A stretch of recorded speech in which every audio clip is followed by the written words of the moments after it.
Okay, it is 8 o'clock. Andy, what do you reckon? Should we get a show on the road? Let's do it. I'm ready, Dom. Fantastic. Team, thank you so much for joining us. John Leong is here too. Wonderful. John, please feel free to engage with us. Come on in and chat and share with us where you're from, John. I know you're all the way from Singapore, but feel free to connect with us. Folks, thank you so much. We're so blessed to have you join us today. This is our first ever live public webinar, EQ Strategist. And, let me give you some background into how this came about. We've been doing this for 13 years now. Those of you who know my track record, I used to be this shy, introverted, nerdy IT geek who about 13 years ago had an idea that literally transformed my life. You know, we know about ideas that transform people's lives, right? We've got the Wi-Fi, the day that flying was invented, the day that cars was invented, and even Ben and Jerry's, all these things change lives. And one of the ideas that really changed my life was that the questions we ask subconsciously in our head really affects our feelings, our actions, and our results. And I was never really aware that I thought I was the only one with questions in my head, but it turns out that all of us do. And the quality of this supercomputer, this amazing brain we have, the greatest computer the universe has ever seen, is the quality of those questions. And here I used to wake up every day, and the first question that I popped into my head every morning was, what do I need to do? I was the doer. And one day I had this wonderful coach work with me one day, and he says, hey, mate, just because you're a good manager, I was a senior manager at IBM at that time, does not a leader make you. A leader asks different questions. They don't start off the journey saying, what do I need to do? They start off the journey asking, what is your legacy going to be? And he says, imagine it's the end of your career. What would you love to be more? What would you love most to be remembered for? And really reflecting on that question took me a totally different trajectory in my life. All I said was that I wanted to be remembered as someone who inspired his children to live their best lives, using their God-given talents to make the biggest difference to the lives of people around them. And that day, I realized that I needed to lead by example. I have a real passion for workplace culture because I really believe that we spend so much of our lives at work. The average person would have spent 1/3 of our lives, according to HR research. That day, just reflecting on that question and getting real clear about my ultimate destination. And having the determination and passion to change the course of my future and my direction really has taken me to a very different place.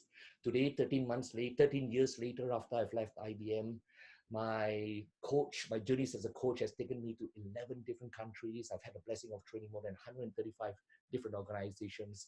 But most importantly, I have met amazing people like you. Thank you so much for coming into my life. Last year, when Sue and I reflected on the amazing year that we had, the ability to touch even more lives, last year was the biggest year we've ever had in terms of the amount of work that we did, workshops that we ran, number of participants in our workshops. And yet, we felt like we wanted to do even more and stretch and push us out of our comfort zone. And we were utterly blessed when we decided to extend our panel of coaches. We've met some amazing people in our journey, like all of you, but also we've met extraordinary coaches that we so wanted to be able to help our friends out there and our clients. And one of them is the amazing Andrew Davey. Andrew is someone that Sue and I met about 5 years ago in Sydney, and a wonderful coach. We met him at the Magic Moments Youth Leadership and Business Summit, where our daughter Courtney was attending, and that was where she found her dream of wanting one day to be a great coach for relationships.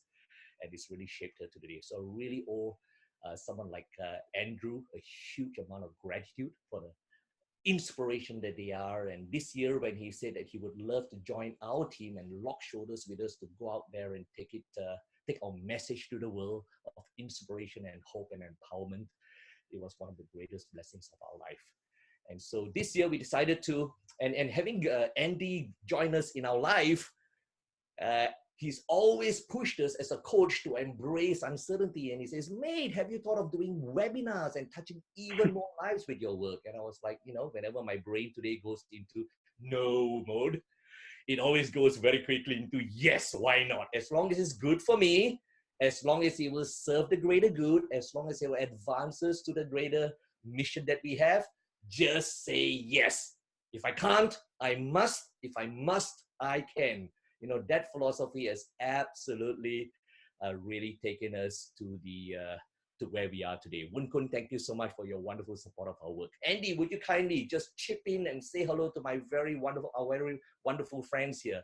Good day, Luis. Thanks for joining us too. Please chime in and tell us where you're from and what has brought you here today. Go ahead, Andy. Most certainly will, Dom. I think what I'd love to share firstly is to say hello to everyone I'm meeting for the first time. As you can tell, Singaporean with the Australian accent.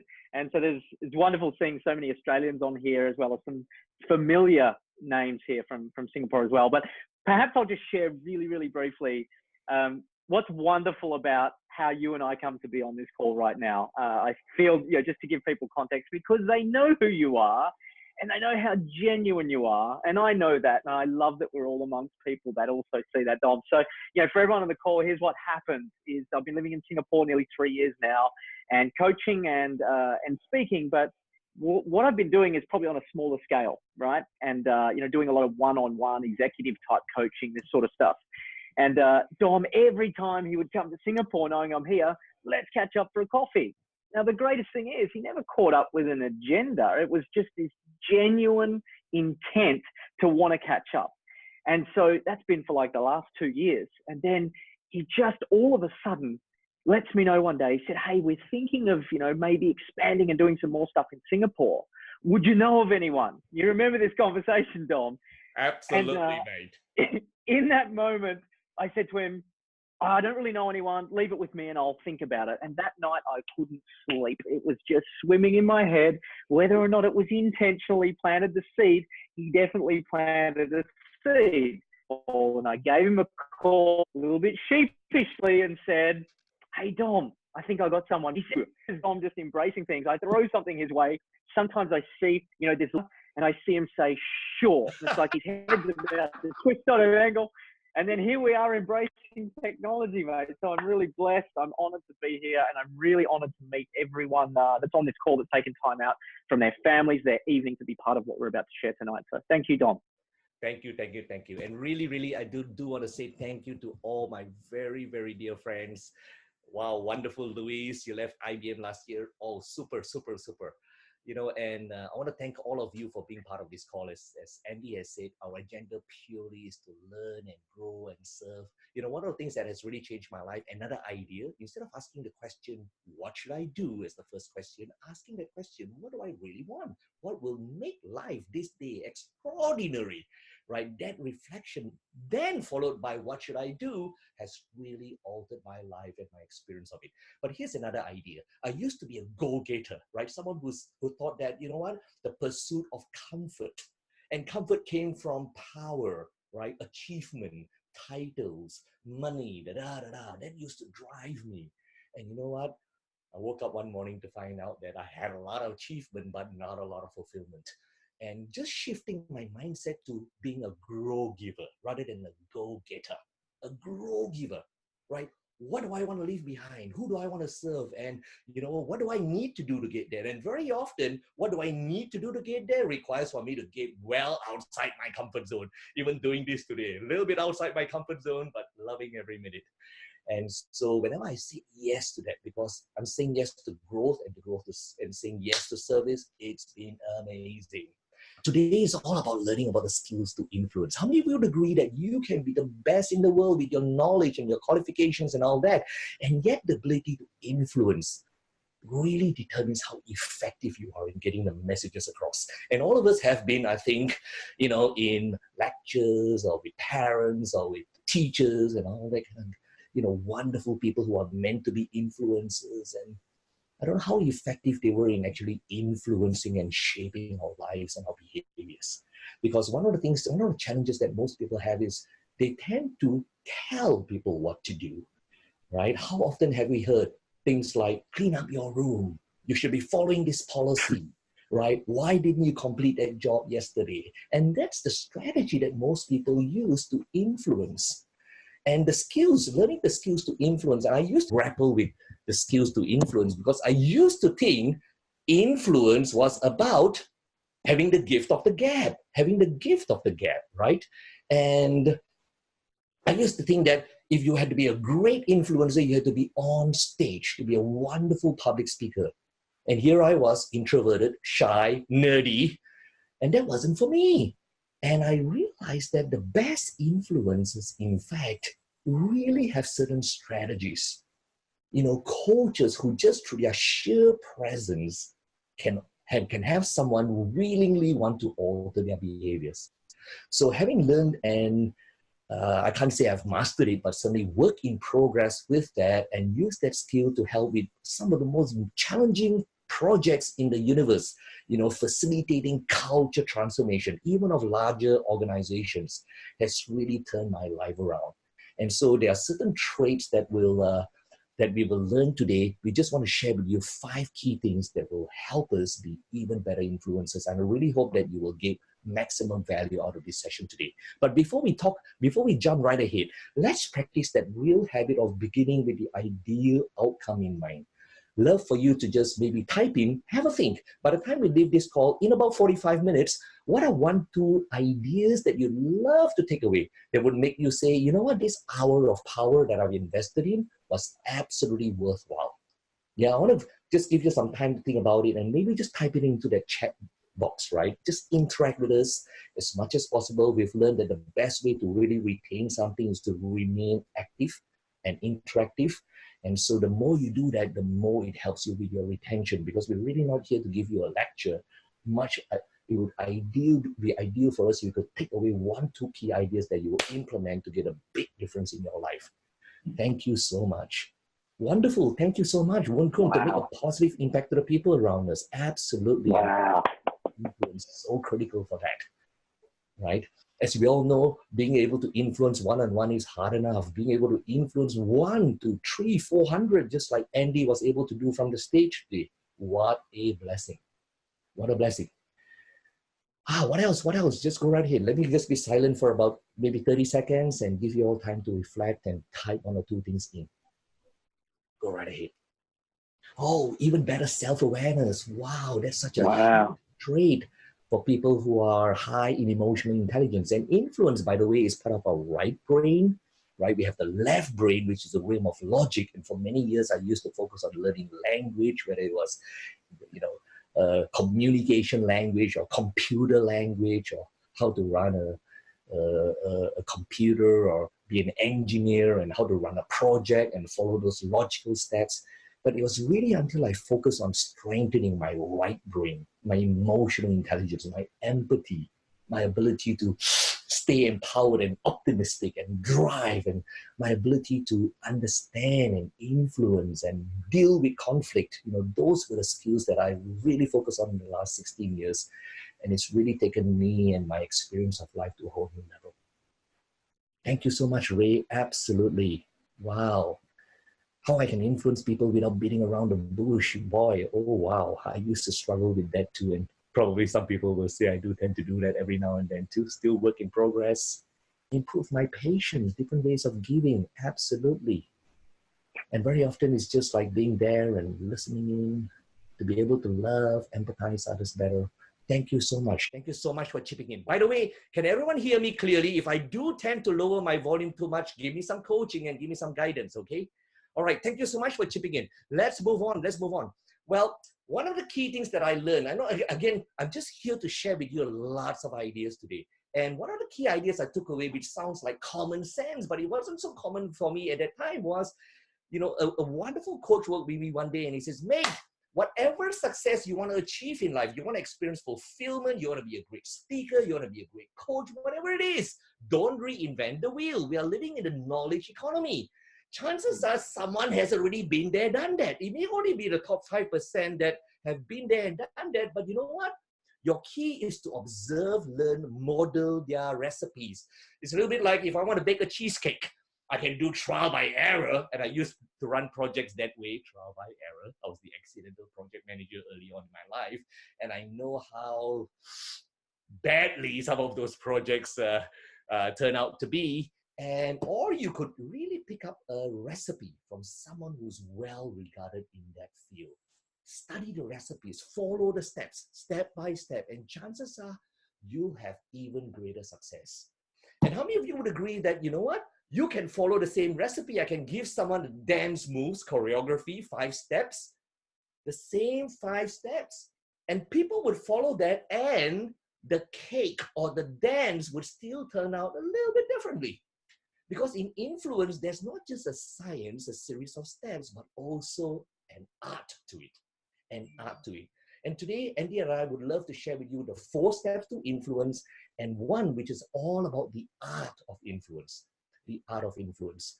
So the first step here, this is summarized by this wonderful chart. I call it the RESA model of influence, R-E-S-A. Whenever you want to influence, the first step to influence, if you watch the guys who are amazing influencers, I remember there was a wonderful psychologist. She was well known in this field, and there was this dad that brought his daughter, who really wasn't conforming with his ideas of what a 25-year-old daughter should do. How many of you have had that challenge, right, with a child or someone who doesn't want to comply? Anyway, he had this child, and she was stubborn, and she was determined, and she wouldn't do what her dad would say to her. And he brought her to see this amazing counselor, and with the idea that the counselor might alter her behavior. And so here he shows up and he speaks to the counselor and says, this is what I need you to do to influence this daughter, right? She's obstinate, she's stubborn, she will not do what I tell her to do. I'm really worried about her future. And the counselor just turned to him, smiled and said, isn't it wonderful? You've brought up this amazing lady who's so strong, and one day will not take rubbish from someone who might be abusing her. Isn't that great? And this father just had this confused moment. And at that moment, the discussion ended. And he walked away, and his life and possibly his relationship with his daughter was very different from then on. And this came from someone who was just able to influence and empathize and just use a powerful new question. So people have been observing, studying great influences for many years now. And they all seem to follow the same 4 steps. The first step is you gotta build rapport. You gotta build rapport, right? The second step is you gotta empathize, listen, see the other person's point of view, seek first to understand.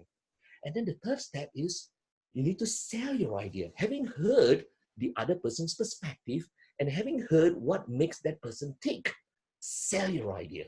And then the 4th step should be a matter of getting alignment and agreement, documenting, aligning on what has been agreed. But ultimately, all that boils down to the art of influence, which is what is your intent. And we'll speak about all those 5 steps. You know, we've all, I don't know about you, but I have certainly been at the receiving end of people who tried to influence me this way. I still remember one day when I was walking into this car dealership, and frankly, I was going in there hoping to meet with the HR manager to see if I could interest them or explore with them the possibility of delivering some training with them. And here I have this man who was super enthusiastic. He came up to me, hello, sir, how are you doing? And what are you looking for today? How about this? We've got a special deal for you. And he showed me this car. And I really wanted to chip in just to tell him that I wasn't there to buy a car. He said, oh, this one doesn't interest you? How about this one here? And he really jumped straight into the 3rd step, which is tell. And not even sell, it was tell. Right? He was suddenly enthusiastic and he had passion and all that stuff. But the moment he found out that I wasn't there to buy a car, I was literally dropped like a hot potato. And he just walked off. Let me ask you this. Do you think I would, if I was really serious in wanting to buy a car, would I get back to that car dealership? Probably not. Anyway, quick story here, if I may. I had this friend here who was a project scheduler appointed to this huge mining project. And one day he called me up and he says, hey, Dom, can you help me out here? I am struggling to get people to comply with what I need them to do, which is to complete timesheets. I've only been in this project for 6 weeks. It feels like eternity. I can't stand it. I want to quit. Help me out, please. I said, George, thank you so much for connecting with me and asking me for my advice, but tell me a little bit more. What's happened? He says, well, my job is to collect timesheets so that I can put that into a consolidated report that I can present to the committee every Wednesday. to make sure that everyone's aligned on the status. And so every Friday, I send out this email. Can I have your timesheets, please? You know what? Guess what I did? Nothing. Monday morning, I'm escalating it. Can I have your timesheets, please? I needed it like last Friday. Guess what he got? Nothing. Tuesday afternoon, he's escalating it to their managers, and the manager is sending all these staff rude reports and rude emails to get them to comply. And finally, guess what he gets? Timesheets that were sending to him really scribbled. You could tell that no one wanted to be part of it. And you could hardly read what they wrote. And he spent all of Tuesday just chasing them up, right? Trying to get timesheets. And finally, he puts together this half-baked report. He looks bad. No one wants to talk to him, and he's thinking of quitting because he looks bad. How many of us can connect with that scenario? Have you been in that scenario where you expected someone to just be professional and do what you expect them to do, and they're just not complying? Could that create some challenges with relationships and the outcomes that you deliver? Anyway, when he asked me that, I kind of said, wow, thanks for asking me that. And let me ask you this. The first step to influence is you gotta have rapport with the people around you. Remember that resistance is a sign of an absence of rapport. Whenever you have resistance, it means your rapport with that person is not great. And rapport is about two people trusting each other. And how is trust so important? The meaning of trust in the English dictionary is absence of vulnerability. It means that if you have rapport with someone, both of you feel totally safe with each other. Now, I'm sure all of you know of someone in your life where you met for literally the first time in the first 10 seconds and you got on like fire. And with some people, you may have known them for all your life and you still can't get on. What is that? What is it that creates that chemistry? So here's the thing. Whenever you're looking to influence someone's behavior, you need to be able to influence their emotions, right? Because if they're passionate, they're excited, they're going to give you a different behavior. If they're frustrated, if they're fearful, if they're uncertain, you're not going to get the outcome you want. So key point here is influencing behaviors starts with influencing emotions, right? Influencing emotions. And influencing emotions very often is about influencing the meaning, right? If the thinking that people have of you is, geez, you're a pain in the butt. You want me to do something that I don't enjoy. Guess how they feel about your request? Guess what the action is? And guess what your result is? Your ability to influence them to shift their thinking from, boy, you've got my back, I can see what's in it for me, will turn them into someone who's a lot more enthusiastic, right? And with that enthusiasm, you're likely going to get the behaviors that you want to get the outcomes that you want. So keep in mind, before you sell an idea, make sure you spend a little bit of time building rapport with that person. I just want to give you 3 tips, some quick tips on how to build rapport instantly. It's like me. I used to try to, get my children to clean up the room, and I'll go in there and say, why haven't you cleaned up the room? Finish your homework, right? I'm telling my guys about policies that I need to implement, and very often they all didn't say no, but they didn't say yes either. And the next day you go there and nothing's done. Here's the thing, whenever you're looking to build rapport, remember, we tend to trust people, and rapport is about having trust of the messenger, right? You need to be able to earn the trust of the person you're looking to influence. The higher the trust, the easier the message is. How many of you have had a request that seemed unreasonable from someone, but because you trusted that person so much, you just did it anyway, right? And how many of you may also have had certain ideas that were sold to you, and because your level of rapport and trust with that person wasn't high, oh boy, even though it sounded good, you were really hesitant to take that idea. I'm sure all of us have been there, done that, right? So here's the golden rule. Whenever you're building trust, remember the golden rule of the 3 likes. The first like is, we trust people who are likable. Yeah, we trust people who are likable. So think about people who are likable in your life, right? What makes someone likable? If you're meeting someone for the first time, how can you be likable? And one of the key small little tips is, Smile, be approachable, genuinely. Remember, your smile is your window to your heart. If you look at all those faces of those people, research has shown, right, that smile really warm someone's heart and make you feel safer with them. I want you to imagine if someone walks into your room about to give you bad news and you're away at your keyboard and you look up at a person like this. Yeah, what's up? It's likely that you're going to get a certain response, right? But imagine if that person came in the room and you go, hey, how you doing? Thanks for coming along. What can I do for you? Chances are your ability to influence in that situation is going to be so much better. So open, approachable body language. Simply be likable, right? Watch your body language, watch your demeanor, and just be that way. Awesomeness. Now, here's the second rule, the second like. Find common ground. We tend to trust people who are like us, Now, I'm going to stop chatting for a little bit here and pass the baton on to my dear friend Andy, because I think he's got a great story here about how he gained the ability to influence someone by helping find that common ground. Yeah, over to you, Andy. Love to share, Dom. Here's what I love is that when I look back and have insights in my life early on in my career, we were talking, when you're 20, you're very unwise in the ways of the world. A lot of this stuff we know innately, and we've learned it. And it's not until then we go and do courses and then we understand, wow, this is something I've always been doing. But you become consciously aware of it, right? And so I shared with you just the other day, and I feel it's valuable for everyone. Very early on in my career, and for those that don't know, once upon a time, many, many years ago, when I had a lot more choice in haircuts, I was actually a mechanic. And I had enough of getting the hands dirty, and I wanted to do something completely different for this break in time.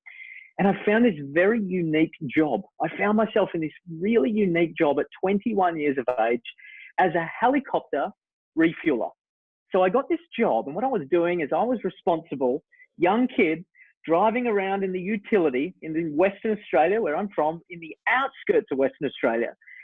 And what I did was I'd follow the helicopter around, which was actually, it was following the power lines where the company that I was working for had a contract where what they were doing was managing all of the, the stuff, the power lines, the transformers and everything that was available all out in the country areas. So here's what's really, really cool. When I got this job, I'm driving along and I'm following along the helicopter and refueling, and I was doing this only for about 2 weeks at this time. And all of a sudden, this thing would go up and it would hover over the power lines and it'd be up there for about 3 hours, right? And then I'd have to come down and I'd find a spot for them to land and refuel. But this time it went up for about 15 minutes. And then all of a sudden I got a call on the radio to say, we're landing. And I thought, gee, something's wrong. So they landed, and the guy that's in the back gets out, he grabs the helmet, he throws it on the ground, and he walks off, middle of nowhere. And I thought, wow, here's this kid that's got no idea what's going on. So what had happened is they'd had conflict inside the helicopter, hovering above power lines, not a good thing.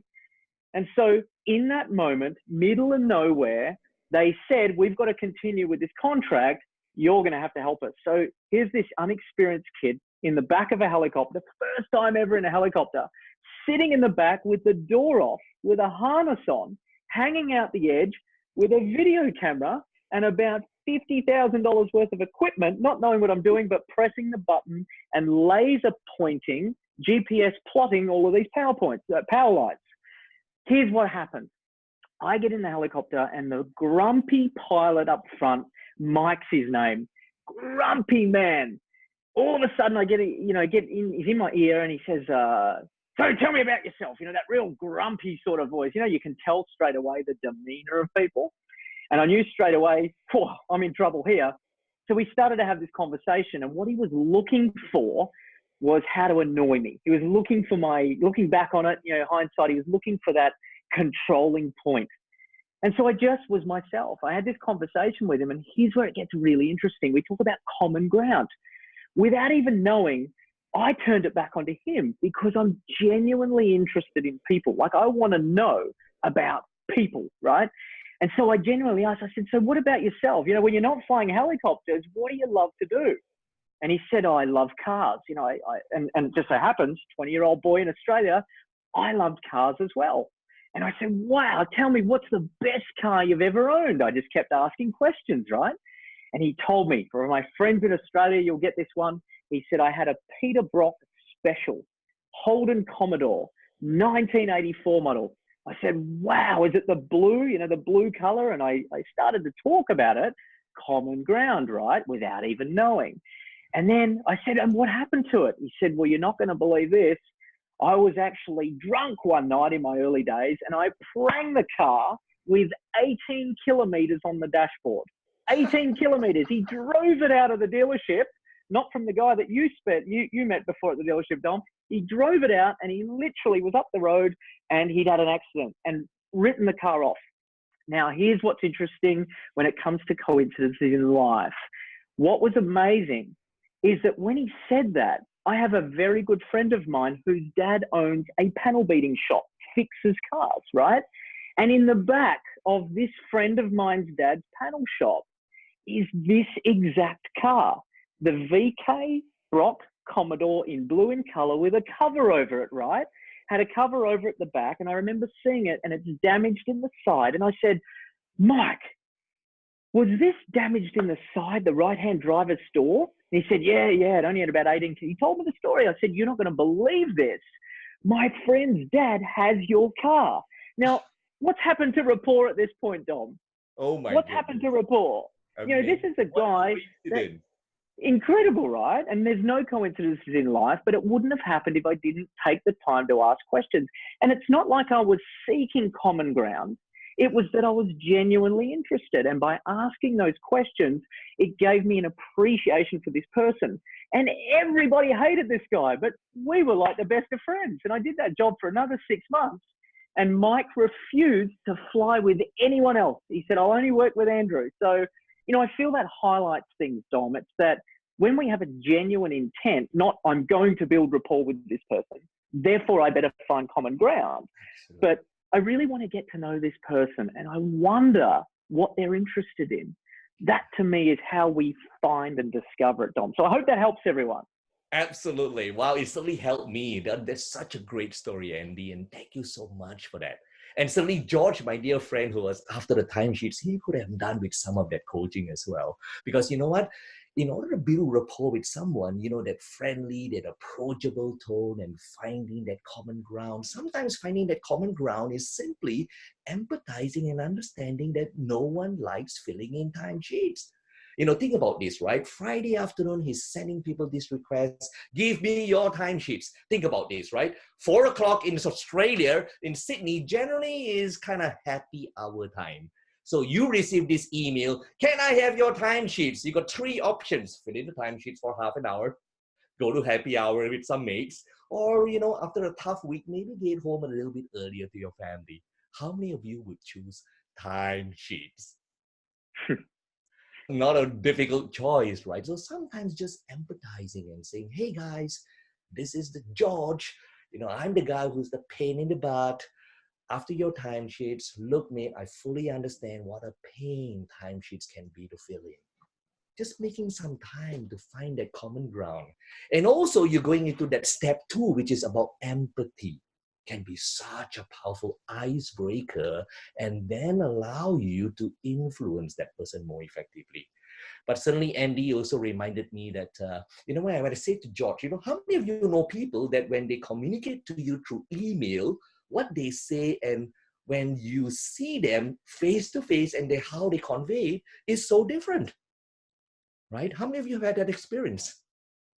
Right, and here is it, you know, when I look at George and I said, man, I cannot imagine that people are avoiding you because you're one of the most friendly people I've seen. Have you gone out there to say hello to them? And you know what he said? Oh, they're all over Sydney, Dom. I can't spend the time going out there and connecting with each of these people. They should know what to do. I expect them to be professionals. And here's my thing. Investing in building that rapport is going to pay you again and again and again and again, because no one wants to spend all week, every Tuesday, chasing up timesheets. That's not a great use of your time. So I said, hey, how about going out there and reaching out and, you know, with your smile and with your sincere intent, just get to know them even better and empathize with them. So I'm just going to pause here for a moment because I know Andy and I have been yakking for a while now, and perhaps you could just type in and share maybe one key thing that you've picked up from our conversation so far about how to effectively influence. Let me give you about 15 seconds. Just type in 15, 30 seconds. Just type in 1 or 2 ideas that you've gotten so far. Thank you so much. And Dom, while we're there, we've got a great question from Louise, actually. I don't know if you saw there. Fantastic question. So Louise is asking, so when the other person doesn't reciprocate your attempts of building rapport, what can we do? Wonderful. You got the answer Great for that, question. I know. Great question. It's an awesome Why question. don't you take this one on? Awesome. Here's what I'd love to share really quickly, because I know we're limited for time, Louise, but thank you for asking. It's obviously a benefit to everyone else. One of the things that I find is that when it comes to building rapport, it's something that's done over time, meaning there's an initial first impression that you have with someone, and sometimes you just like that person straight away. But sometimes there's judgment, right? Sometimes there's the judgment initially, this is my superior, I've got to be a certain way around them. And, and you've just said, investing in relationships, right? It's an ongoing thing.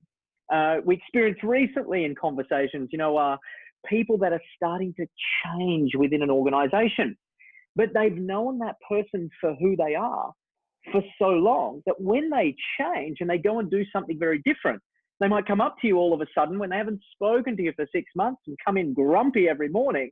And all of a sudden they just open up every morning and say, good morning, everyone. Everyone's a bit shocked. It's something that all of a sudden you have this perception of how people are supposed to be. So for me, building rapport, and someone said genuinely interested in others, that to me is the key to building rapport. It's that we're not doing it. It's not an output. Our outcome is to appreciate people and have gratitude for those in our world. And when we genuinely have an interest in people, just like I said, asking the questions, I genuinely want to know. Now, I don't do that because I'm trying to build rapport.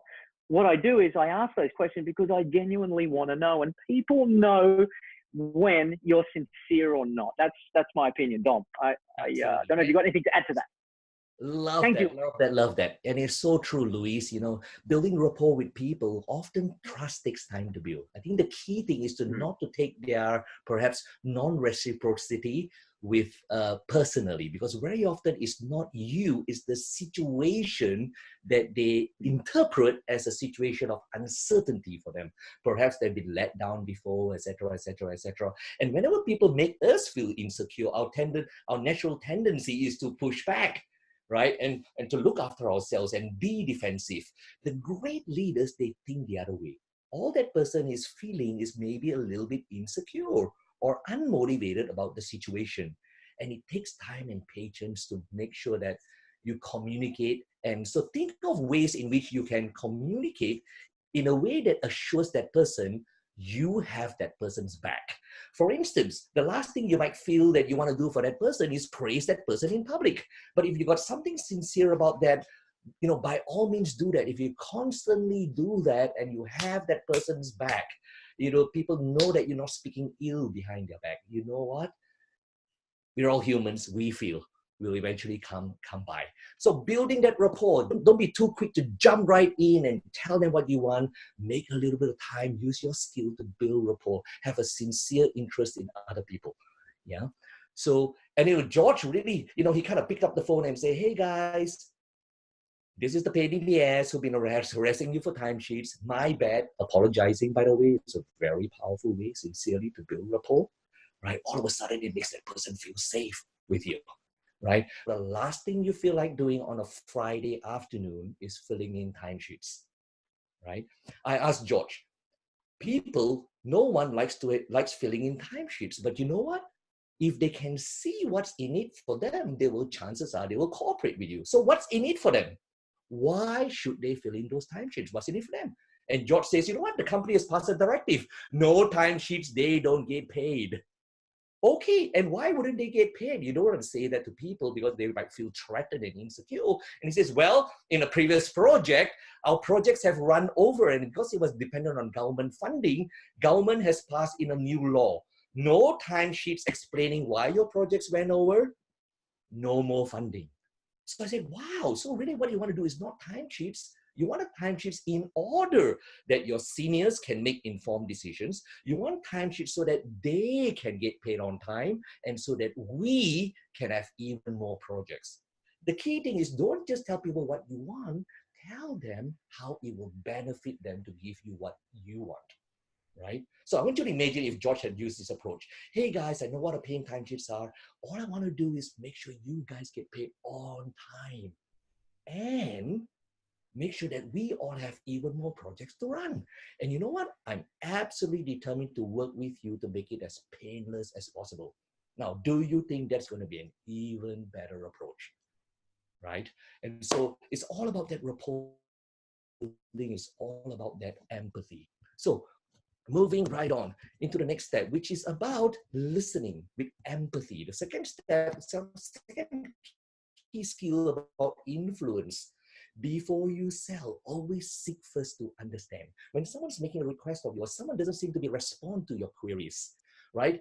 The most important thing is to not get into uncertainty mode yourself. It's so important to stay calm, always understand your desire to serve, and seek first to understand. Here's the thing. The third step is once you've understood that request, sell your ideas.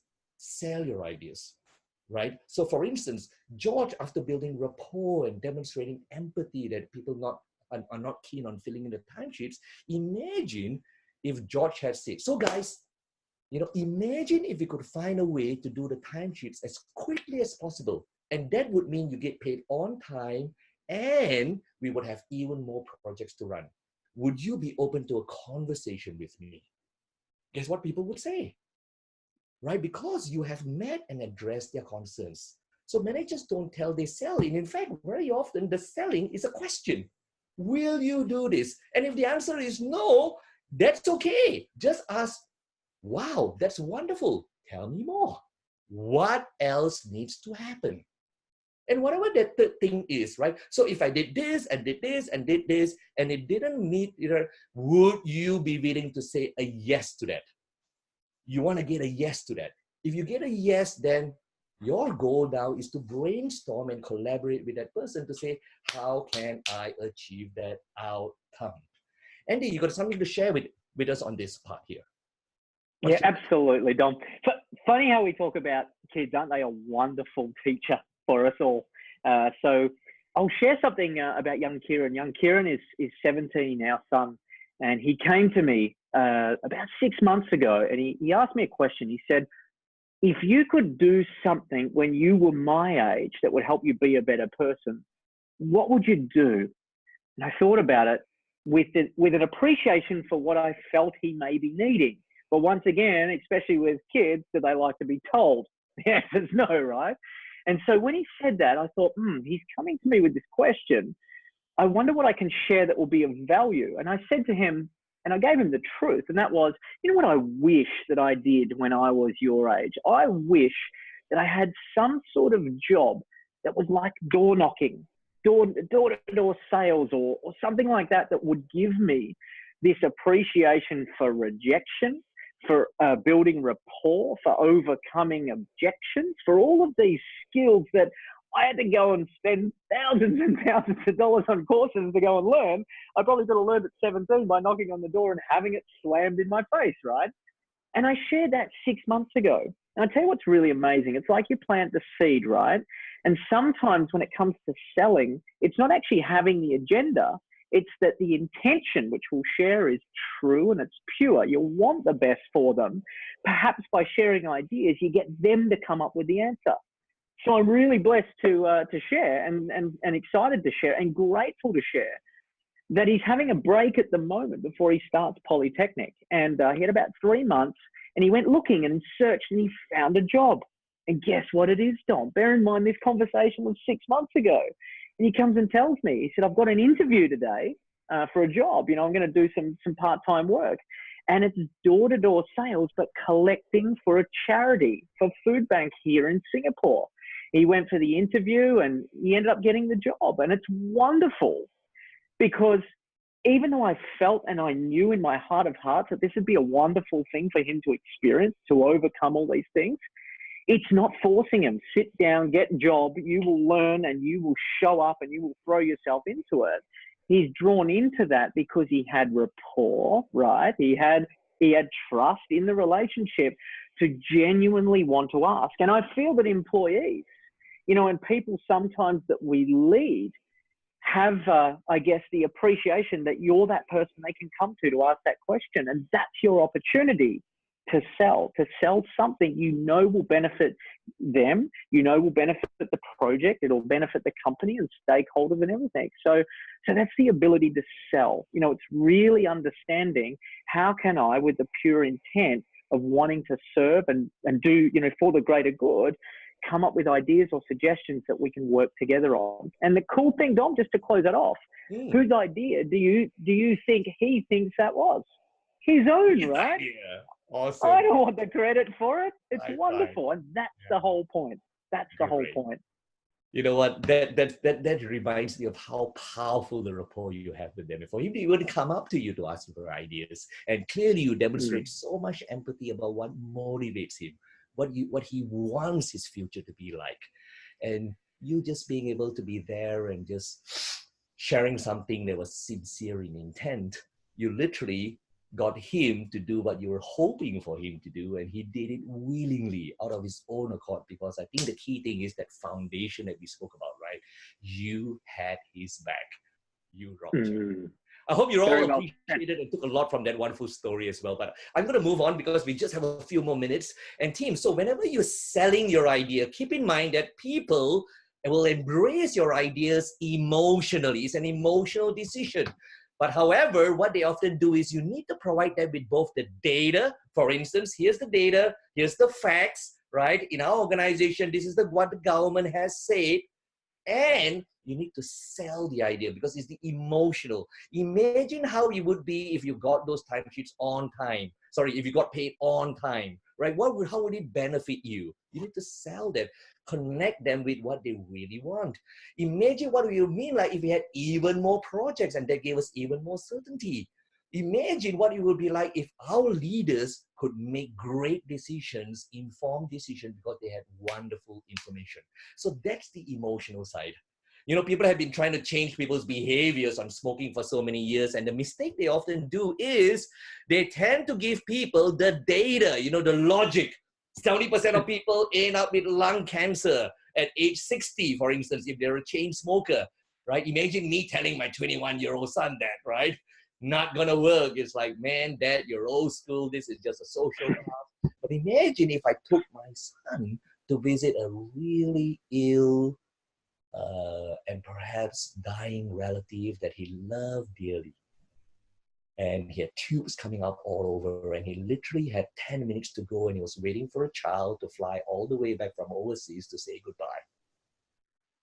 Do you think my son might get the message even more powerfully without me having to tell them? Right? So whenever you are looking to influence, it is so important to connect the emotion, right? And provide the data, because chances are when he's asked by his friends later, why did you quit smoking? You know what he'll say? He'll tell them about the data. You know, 70% of people end up having lung cancer. I don't want to have that. But usually it's the emotion that sells the decision. So I hope that you've gotten a lot from this conversation today and some ideas, but I hope that you understand also that by following the first 3 steps, really getting the yes is a formality. You know, George called me up about 6 weeks after my interaction with him on the phone and says, Dom, when can I buy you lunch? You've just saved my job. I said, tell me more. What happened? I'm just delighted. Well, I took up what you suggested. He says, insanity is doing the same things over and over again and expecting a different result. So guess what I did? I picked up the phone. I apologized. I said, this is George, that pain in the butt who's been harassing you for timesheets. My bad. Look, you probably don't understand how this is important to you. And all I want to do is make sure you get paid on time and we have even more projects to run. So can I meet with you for like 5 minutes, face to face, put a face to a name, and we will work out a painless and easy way to get the job done, right? And you know what? They all said yes to that. And he went out there and he got them some lattes and coffees and they had a good chat. And you know, when they saw George in this bubbly demeanor, you know, they all kind of fell in love with him apparently. And then he says, hey, you know, what can we do? There may be times when all you need to do is send me a note that says, ditto, same as last week, I'll do the rest for you, right? Would that be worth 5 minutes of your time to make sure you get paid on time and so that we have more projects? And you know what? Getting that agreement was so easy. And he says, you know what? Not only are the timesheets coming in now painlessly, I have made some amazing friendships as well. So it does take a little bit of time, but it will pay you off in spades again and again and again and again. So key thing is, remember the 4 key steps to influence. What's step number 1, Andy? Do you remember? What's step number 1? I do. I'm waiting for them to write it. Yeah, everyone put it in. What's step number 1 to influence? Build rapport. Yes. To understand. Awesome. That's step number 2. Empathize. Step number 3. What do you need to do after you've built that rapport and you understood their perspective and what makes them tick? The 3rd step is you need to sell your ideas. Beautiful. You rock, Woon Kun. Awesome, awesomeness. And then the 4th step is hopefully a formality. And that's why it's in a pyramid. For most people, they spend all the time, tell, nag, right? But really, you want to be spending, if it takes an hour to influence, 40% of the time, build rapport. 30%, listen, ask great questions, seek first to understand. What needs to happen for you to want to do this diligently and to be motivated about it? What if we could find a way to achieve that outcome in a win-win? No one will say no to that. And then brainstorm and collaborate with that person and then get agreement, and just make sure you document that agreement as a mutual understanding of what was discussed. So those are the 4 key steps of influence. I hope you've also gotten all throughout what we've discussed today. I think Andy and I have spoken about this through our presentations, that ultimately it is about your intent. Here's the 3rd like. We trust people who like us. And that's the gift. And that is something that is, if I've had to learn the hard way, someone would have taught me that. But until you've done that in practice, always seek to find the good in people. Make your intent about making the life of that person even better, making sure that they achieve a win from whatever they're looking for them to give to you. Your intent is key. Always ask yourself before you meet with that person, what's great about this person? What's great about the situation? And you know what? Seek first to serve. Make sure they win. Chances are you're not just going to get what you want. Chances are you're going to build a deep and lasting relationship out of that as well. Look, I'm very respectful of our time. I know that our time is up. Andy, are there any last final words you want to add in and chime in on this about intention before we close off on this call today? And yeah, very respectful of evenings and times for people with families. Perhaps one thing that just come to me that I feel is really valuable to share. I often have people ask me, they say, yeah, but this relationship that I have with this person has always been strained. And one of the things that I look at is I'm a work in progress and I make mistakes. I'm a human being and I will continue to make mistakes and learn from them. Yet when the intent is right and it's genuine and sincere, there's always things that can be undone, right? And so when it comes to going all the way back to step 1, I've had opportunities where I've had the courage and vulnerability to go back to a person and say, I said something last week and I'm truly sorry about what I said. I thought about it over the weekend, and the fact that it's been playing out obviously means this relationship is something that, that I treasure.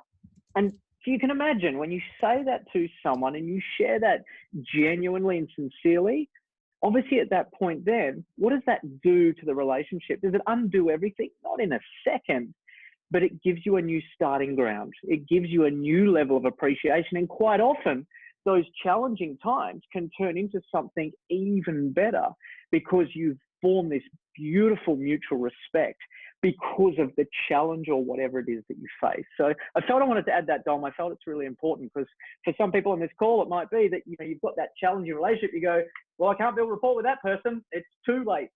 It never is when the intent is right. Yeah, I love your energy, Andy. It always reminds me in every situation, it's all about there's a gift, there's a goal in every situation. And certainly George, not in spite of that situation, probably because of that situation, his level of rapport and relationship with his colleagues got even better, even better. So it's never about what happens, it's what we do with what happens that truly matters. Yep.